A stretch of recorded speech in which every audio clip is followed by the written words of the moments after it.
Zach Top's new album is the most important country album of the last couple years. His debut album, Cold Beer and Country Music, came out last April, and Ain't In It For My Health, his sophomore record, will drop this Friday.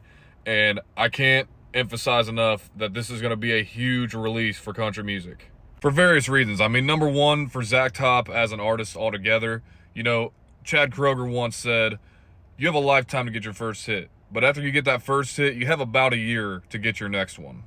Now, I'm not concerned about that. I think Zach Top's going to deliver on this thing. I think every song is going to sound good again, and I'm not concerned with him straying away from that traditional country sound. For me, it's about the fans. Are the fans going to continue to want that traditional country sound? I saw something written over at Country Central a little while ago about, is this going to be sustainable? Zach Top's whole thing, is that going to be sustainable? And I think you don't want to point your finger at Zach Top for that. You want to point it at the fans. The fans dictate what is popping in country music. They always have. I think it's that way for pretty much any genre. And are fans going to continue to want this traditional sound? I think so, but you never know.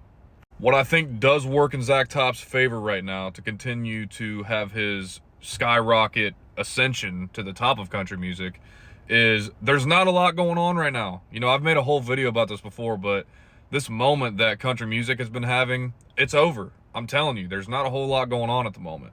So I think that works in Zach Top's favor. I think this was the perfect time to release an album. I think there's not a whole lot going on, so this can really be Zach Top's moment.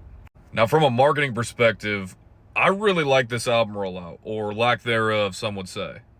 With his album last year, I think he let the album do the talking for him, and I really like that. We got a couple songs beforehand, but I Never Lie was one of the biggest songs of the year last year, and that came with the album. And I wish more artists would get back to that. Some artists, you'll see them kind of post the sound 100 times until they release a song, and that's fine. It works for some, it really does. That's kind of the modern way of marketing, but Zach Top's kind of making it, taking it old school with marketing, not just the sound.